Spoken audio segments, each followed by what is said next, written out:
1997년 영화로 여러분 잘 알려진 타이타닉이라는 영화 기억하시죠? 예, 거기 나오는 타이타닉호는 연 인원 15,000명의 노동자들이 동원되어서 아주 건조된 아주 초대형 호화 여객선이었습니다.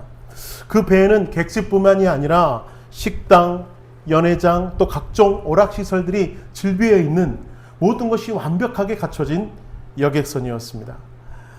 그처럼 화려하고 튼튼하게 만들어졌다던 그런 타이타닉호가 여러분도 잘 아시다시피 북극 지방을 지나면서 빙산에 부딪혀서 일순간에 침몰해버리고 말았어요. 그로 인해서 많은 사람들이 죽임을 당하게 되었습니다. 여러분, 이처럼 큰 인명파해가 난 것은 그 이유가 있는데, 여러분, 그 배에 구명정이 몇 개 없었다라고 하는 것이에요. 사람들은 타이타닉호가 너무나 튼튼하게 지었기 때문에 설마 이 배가 침몰할까 전혀 의심하지 않았다고 하는 거예요. 그런데 여러분, 막상 침몰하고 나니까 준비된 구멍정이 몇 개 없어서 사람들을 많이 구원하지 못했다라고 하는 것입니다. 또 사고 당시 타이타닉 선장이 구조 요청을 합니다. 와서 도와달라고 다른 배들에게 구조 요청을 하는데 다른 배들도 똑같은 반응을 보였대요. 그렇게 화려하고 튼튼하게 지은 타이타닉호가 침몰했다고?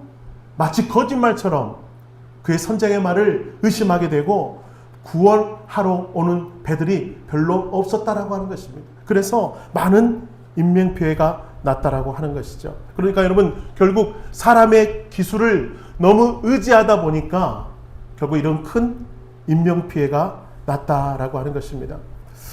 오늘날에도 많은 사람들이 자기 인생을 배라고 생각하고 자기의 인생의 배를 어떻게 하면 더 화려하게 지을까, 어떻게 하면 더 아름답고 튼튼하게 지어서 우리 가족끼리 행복하게 살 수 있을까, 어떻게 하면 더 인생을 즐기며 살 수 있을까, 자기 인생의 배를 아름답게 지으려고 몸부림치며 살아가는 시대에 살고 있습니다. 그런데 여러분, 정작 우리가 생각해야 되는 것은 뭐예요? 마지막 순간이 우리에게 올 것이라는 생각은 아무도 하지 않고 그냥 이 땅에서의 삶만을 위해서 살아가는 사람들이 있다라고 하는 것입니다. 그런데 여러분, 우리가 꼭 기억해야 될 것은 뭐예요? 우리에게도 종말이 있다라고 하는 것입니다. 인생에게도 끝이 있다라고 하는 것입니다. 이 땅에서 영원히 사는 사람은 아무도 없어요. 마찬가지로 이 땅에 여러분, 하나님이, 주님이 오실 때도 있다라고 하는 것입니다. 여러분, 주님이 오실 날을 기다리고 살아가십니까? 정말 그러시나요? 주님 속히 오시옵소서 그렇게 기도하는 사람이 있는가 하면 어떤 분들은 주님 천천히 오시옵소서, 저희 딸도 시집 보내야 되고요, 저희 아들도 장가 보내야 되고, 장가 보냈으니 손주도 한번 봐야죠, 주님 천천히 오시옵소서 라는 성도도 솔직히 있더라고요. 여러분, 그러나 우리는 분명한 것은 다 종말의 때가 있다라고 하는 것입니다. 우리는 그 때를 향해서 오늘도 성큼성큼 걸어가는 것입니다.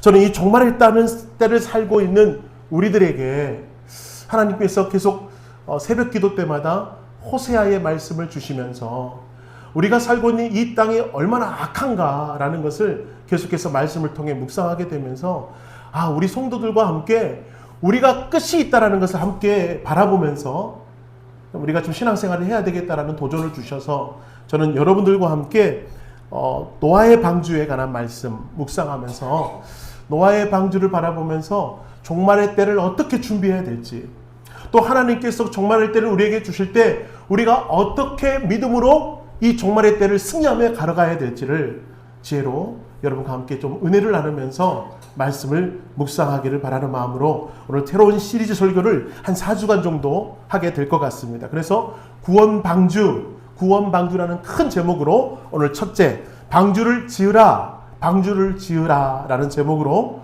여러분과 함께 말씀을 나누고자 합니다.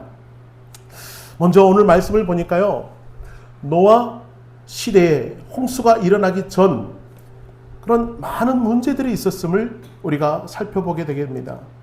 노아 시대에 왜 하나님이 홍수를 허락하셨을까? 그 원인이 있다라고 하는 거예요. 그 원인은 무엇이냐면 단 하나로 하나님이 선택한 백성의 타락 때문에 그렇다라고 하는 거예요. 무엇 때문에 그렇다고요? 하나님이 선택한 백성들의 타락 때문에 그렇다.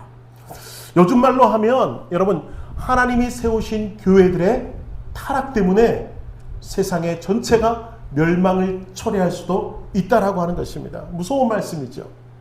자, 본문 1절과 2절 말씀 한번 살펴볼까요? 본문 1절과 2절 같이 한번 읽겠습니다. 시작. 사람이 땅에 번성하기 시작할 때에 그들에게서 딸들이 나니 하나님의 아들들이 사람의 딸들의 아름다움을 보고 자기들이 좋아하는 모든 여자를 아내로 삼는지라.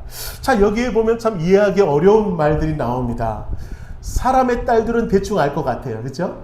하나님의 아들들은 무엇일까? 여기에 관해서 두 가지 논쟁거리들이 좀 있습니다. 자, 첫 번째 논쟁은 뭐냐면 하나님의 아들들이라고 하는 것을 천사들이라고 보는 견해가 있어요. 천사들. 하나님의 아들들은 천사들이다.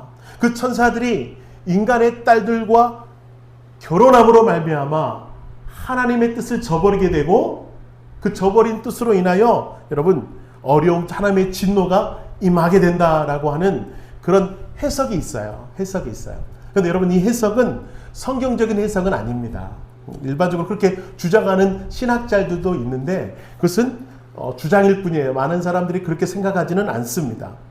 예수님도 동일한 말씀을 하셨죠. 자, 마태복음 22장 30절에 그것이 틀렸다라는 말씀을 이렇게 비유로 말씀하셨어요. 한번 읽어볼까요? 시작. 부활 때에는 장가도 아니가고 시집도 아니가고 하늘에 있는 천사들과 같으니라. 이렇게 말씀하셨어요. 그러니까 천사는 뭐라고? 몸이 아니라는 거야. 영이라는 것입니다. 천사는 남자, 여자, 또 결혼하고 장가는 그런 개념의 육신의 개념이 아닌 천사는 영의 개념이기 때문에 그 영인 천사가 인간들과 결혼했다? 그는 맞지 않다라고 하는 거예요. 자, 그렇다면 두 번째 해석은 무엇인가? 두 번째 해석의 하나님의 아들이라는 해석은 이 뜻이 맞는 것 같아요. 뭐예요? 셋의 후손이다 라는 것입니다. 여러분도 잘 아다시피 가인이 아벨을 죽였습니다. 하나님은 그 모습을 안타까워 여기셔서 그 아담의 가정에 셋을 주셨어요. 자, 성경 말씀 볼까요? 창세기 4장 25절의 말씀 한번 읽어보겠습니다. 시작. 아담이 다시 자기 아내와 동침하매 그가 아들을 낳아 그의 이름을 셋이라 하였으니 이는 하나님이 내게 가인이 죽인 아벨 대신에 다른 씨를 주셨다 함이나 말씀하고 있습니다. 자, 아벨을 대신해서 누굴 주셨다? 셋을 주셨다 라는 거예요. 아벨은 어떤 사람이었습니까? 하나님이 가장 기뻐 받으시는 예배를 드릴 줄 알았던 예배자였습니다. 그 예배자를 대신해서 다른 예배자를 주셨으니 누굴 주셨다? 셋을 주셨고 셋을 통해서 하나님은 계속해서 아름다운 예배를 받으셨어요. 한마디로 셋은 믿음의 가문을 이어가는 중요한 사람이었고 바로 하나님의 아들이었습니다. 하나님을 예배하는 사람이었고 하나님을 기쁘시게 해드렸던 셋이었죠. 자, 그렇다면 이 땅의 딸들은 누구를 표현하는 것일까요? 가인의 조상들, 가인의 자후손들. 그렇습니다. 하나님께 예배를 실패하고 자기 동생까지도 쳐 죽여버렸던 그런 가인의 후손들이 바로 땅의 딸들이었어요. 그런데 여러분, 오늘 말씀 보니까 사람의 딸들과 하나님의 아들이었던 셋의 후손들이 결혼하게 됐네요. 네? 서로 보기 좋아서 사람의 딸들과 하나님의 아들들이 마음에 끌려 결혼해버리고 말았습니다. 자, 그렇다면 어떻게 됐을까요? 사람의 딸들이 믿고 있던 잘못된 신앙관들이 누구에게 스며들었다? 하나님의 아들들에게도 스며들게 되었고요. 땅의 정욕대로 살아감으로 말미암아 하나님의 아들들이 하나님을 놓쳐버리게 되었습니다. 그로 인해서 여러분 뭐가 왔다? 심판이 임하게 되었다라는 것을 우리는 볼 수가 있습니다. 여러분, 이 사실을 볼 때 우리가 사는 이 세상도 마찬가지라고 하는 것입니다. 마치 노아 때처럼 세상 것들에 취해서 살아가는 우리의 모습은 없는지 우리를 한번 돌아봤으면 좋겠어요. 문명도 기술도 백화점도 인터넷도 미디어도 너무나 많은 것이 풍족한 이 세상에 즐길 거리들이 얼마나 많은지 그 세상에 취해 살다 보니 우리가 하나님 앞에 온전히 서지 못하는 모습이 우리들에게 있다라고 하는 것입니다. 이 모습 때문에 하나님은 어쩌면 심판의 칼을 들고 있을 수도 있겠다라는 두려움이 있어요. 여러분 어떻습니까? 드라마 좋아하십니까? 저는 드라마 좋아합니다. 왜 여러분 아닌 것처럼 그런 표정을 짓고 계세요? 예, 드라마도 너무 좋고 돈의 맛을 보니 돈도 참 좋고 그렇죠? 세상 것들에 취하 보니 세상 것들이 너무나 소중해요. 그래서 세상에 너무나도 그것들을 취하느라고 분주하게 살다 보니 세상에서 구별된 삶을 살지 못하는 우리들의 연약함이 있다라고 하는 것입니다. 그것 때문에 어쩌면 이 땅이 타락해 가고 있는 것은 아닌지 우리를 돌아보는 것 시간이 되었으면 좋겠습니다. 하나님은 무엇 때문에 심판하셨다고요? 세상이 악한 걸로 심판한 것이 아닙니다.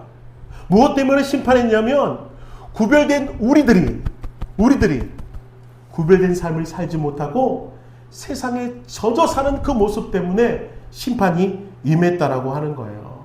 여러분 이 모습 앞에 우리가 좀 찔림이 있었으면 좋겠어요. 자, 그런데 여러분 이 세상에 무서운 홍수의 재앙이 일어나게 된 이유, 그 원인은 무엇인가? 그 원인은 거룩한 백성이 그 거룩함을 잃어버렸다라고 하는 것이 핵심 아니겠습니까?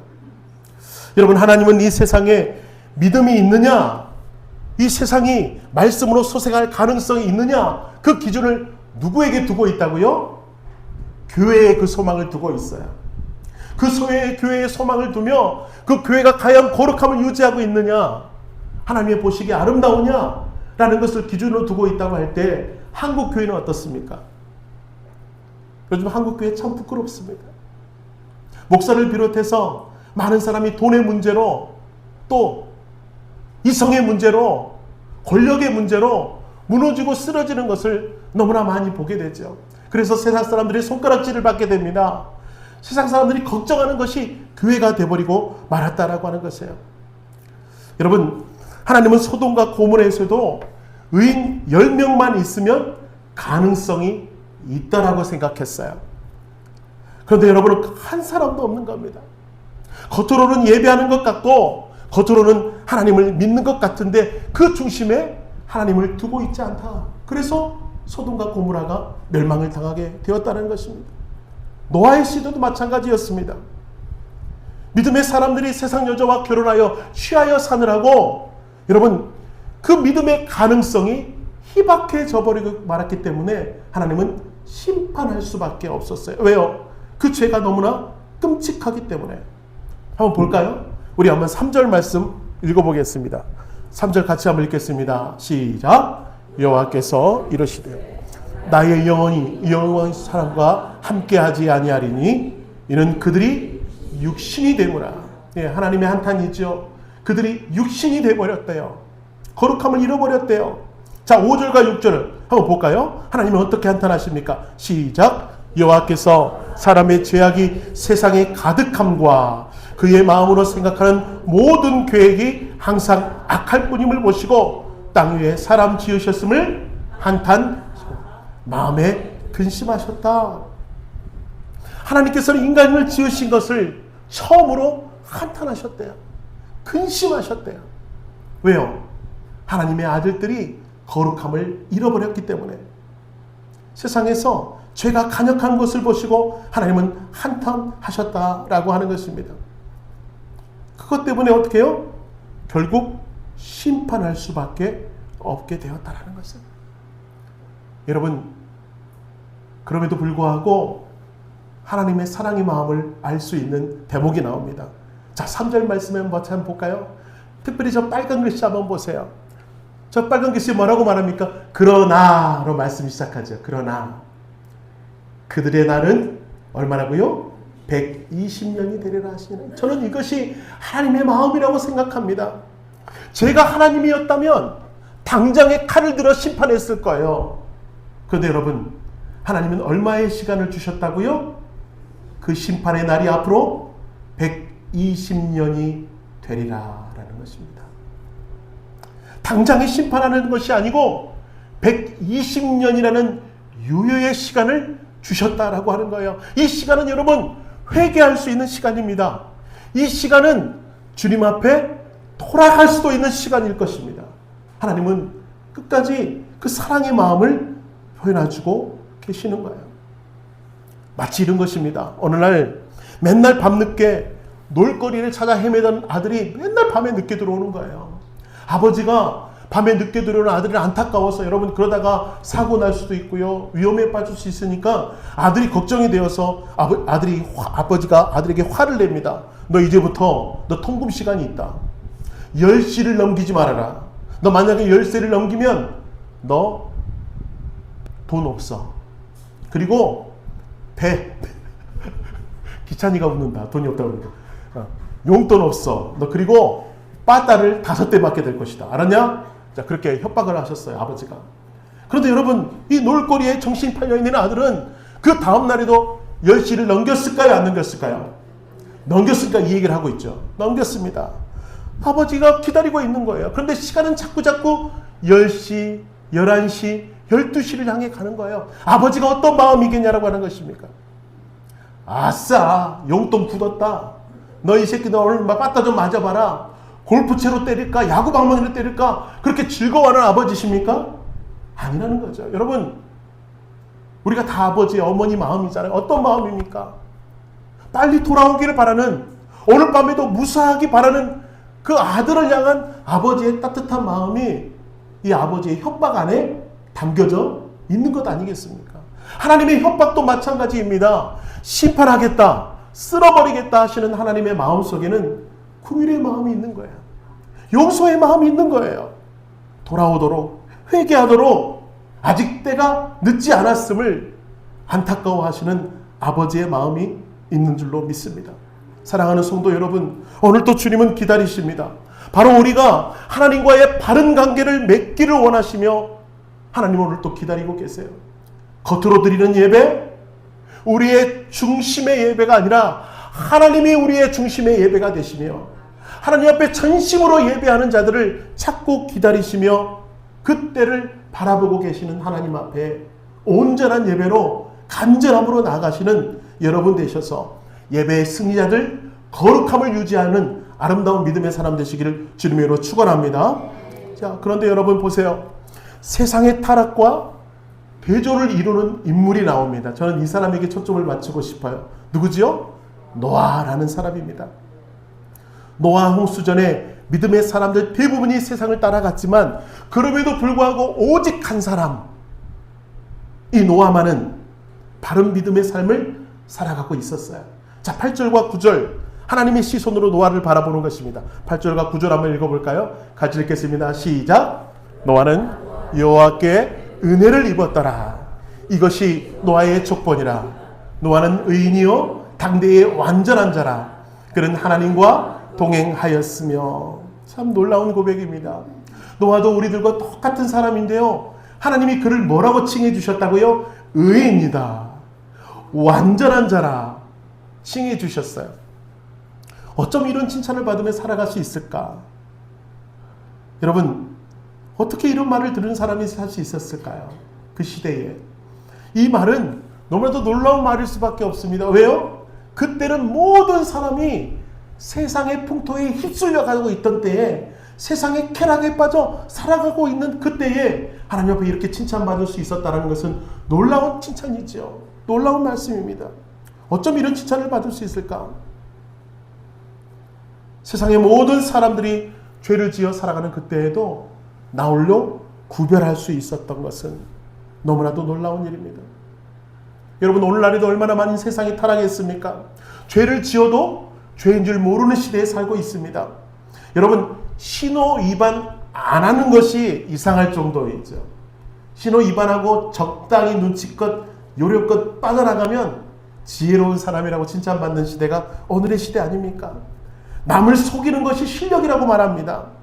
폭력과 뇌물을 주고받는 것이 당연한 성공을 위해서는 당연한 일이라고 말하는 세상에 우리는 살고 있어요. 이런 세상에서 내가 예수 믿는다는 이유만으로 정직하게 산다는 것 결코 쉽지가 않습니다. 왜 너만 유별리 잘났냐?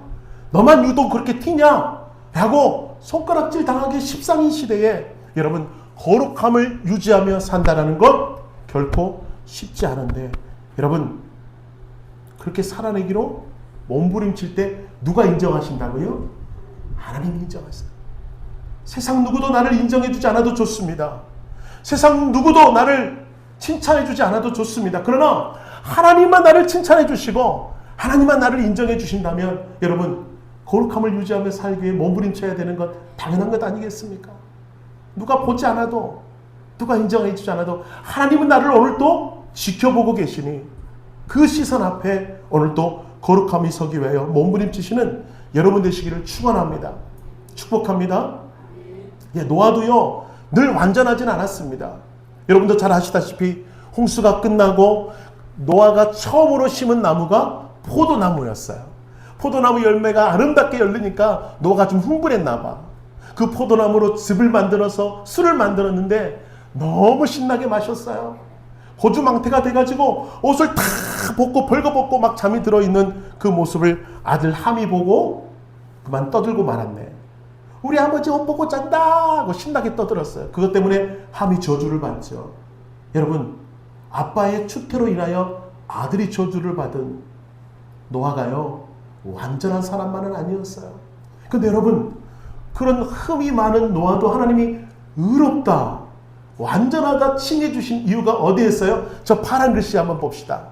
노아는 뭐예요? 여호와께 은혜를 입었기 때문에 그랬습니다. 노아가 어떤 큰 명성을 얻기 위하여 또 큰 은혜를 입기 위하여 많은 역사를 이룬 것이 아니고 노아가 저렇게 의인이요 완전하라고 칭찬받는 이유는 단 하나 뭐예요?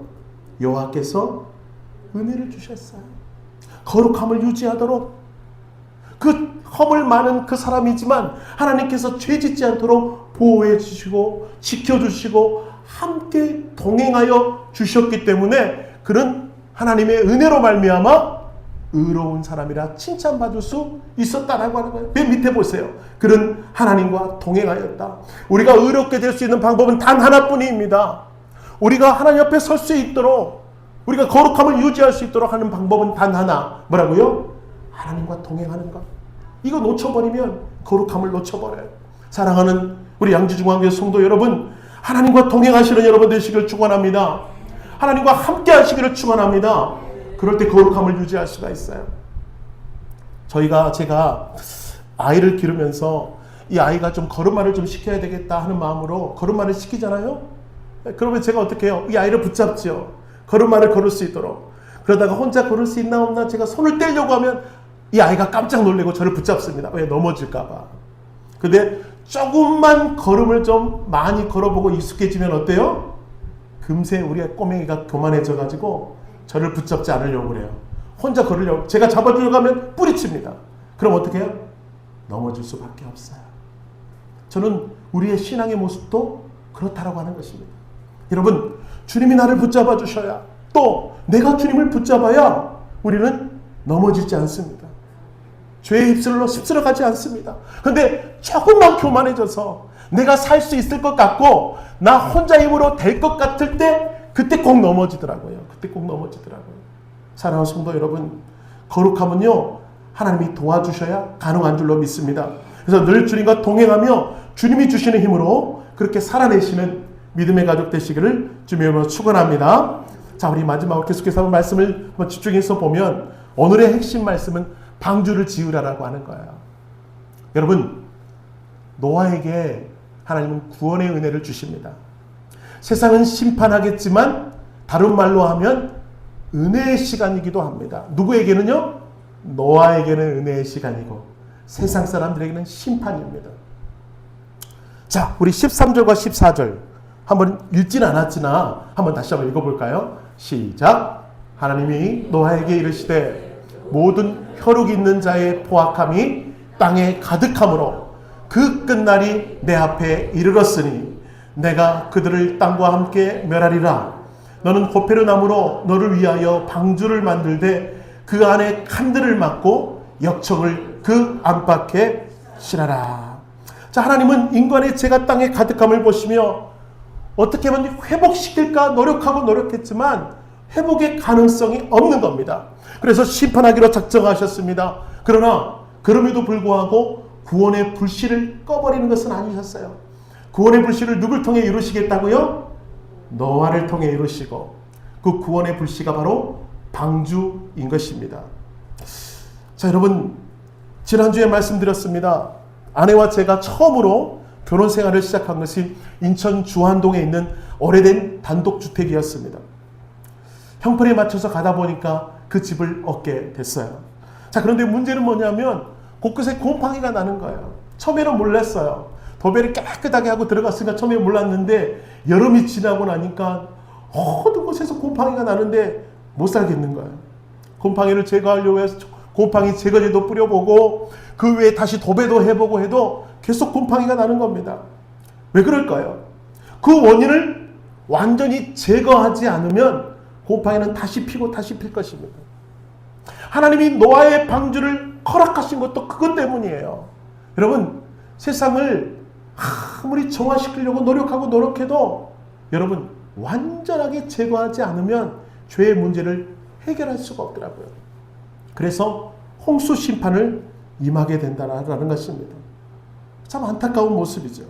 근데 여러분은 이것이 구원의 소망임을 다시 한번 말씀하면서 방주를 만들라 선포하실 때 노아가 위대한 것이, 여러분 저 같으면 어느 날 주님이 짠 하고 나타나서 너에게 야 방주를 만들어라. 근데 방주 크기를 보니까 어마무시해요. 자, 화면 한번 띄워주실까요?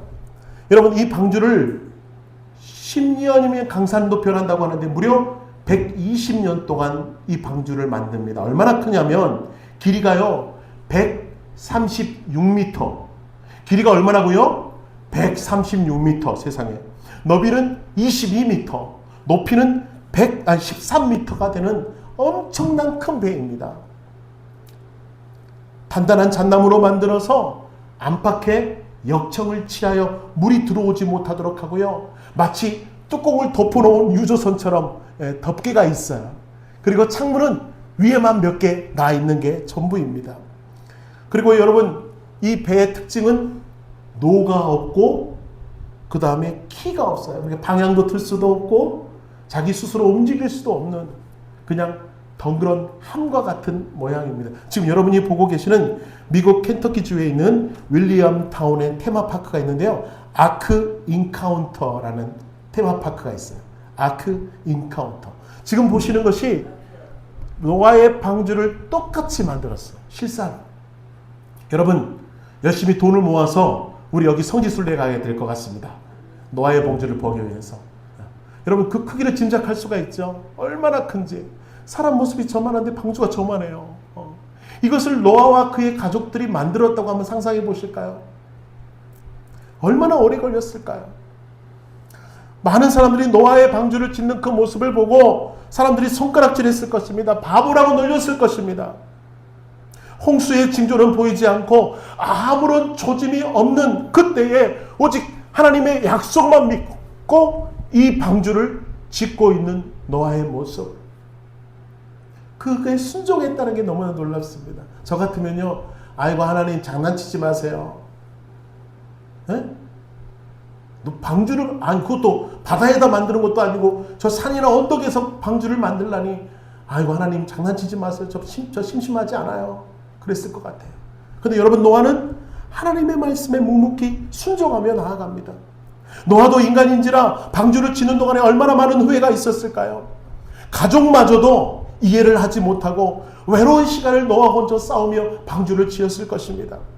그럼에도 노아는 흔들림 없이 이것이 하나님의 말씀인 줄 알아 나무를 패다가 그 나무를 깎아다가 배를 만드는 작업을 고단하게 120년 동안 쉬지 않고 그 길을 걸어갔었다라고 하는 것이죠. 히브리서 11장 17절의 말씀에 노아는 그의 모습을 이렇게 표현하고 있습니다. 한번 읽어봅시다. 시작. 믿음으로 노아는 아직 보이지 않은 일에 경고하심을 받아 경외함으로 방주를 준비하여 그 집을 구원하였으니 이로 말미암아 세상을 정죄하고 믿음을 따르는 의의 상속자가 되었다 말씀하셨습니다. 이게 믿음이라고 하는 것입니다. 아직 보이지 않는 그 일, 전혀 일어날지 않을 것 같은 그 상황 속에서도 이것이 하나님의 말씀이라면 묵묵히 그 일을 해 나가는 발걸음이 뭐다? 믿음이다 라고 말하는 것입니다. 저는 오늘 여러분에게도 동일한 도전을 주고 싶습니다. 하나님이 여러분에게도 방주를 허락하셨을 줄로 믿습니다. 그 방주는 예배의 방주일 것입니다. 그 방주는 가정을 믿음으로 지키는 것이 방주일 수도 있겠습니다. 이 양주중앙교회, 세상 사람들이 보면 보잘것없고 연약한 교회라고 생각을 하고 곧 꺼져가는 불꽃이라고 생각하는 사람도 있을지도 모르겠습니다. 그러나 이 교회를 지키고 이 교회의 예배가 회복되도록 몸부림치는 것이 우리에게 허락된 방주라면 오늘 우리에게 그 방주를 허락하신 하나님을 기억하여 믿음으로 그 길을 묵묵히 걸어가는 것, 이것이 믿음이라고 하는 것입니다. 여러분, 우리 교회가 방주입니다. 여러분의 가정이 방주입니다. 여러분이 예배로 성공하며 주 앞에 서는 것, 이것이 방주라고 하는 것입니다. 세상 사람들이 그 길을 걷는 우리들에게 손가락질 할지도 모르겠습니다. 너무 미련한 짓을 한다고 말할지도 모르겠습니다. 너희들 왜 그렇게 사냐고 우리에게 말할지도 모르겠습니다. 세상 사람은 우리가 믿음으로 짓고 있는 이 예배의 방주를 바라보면서 미련한 짓이라고 말할지도 모르겠습니다. 어쩌면 여러분 스스로도 내가 지금 뭘 하고 있나? 내가 지금 하고 있는 것이 정말 잘하는 짓인가? 그렇게 회의가 들지도 모르겠습니다.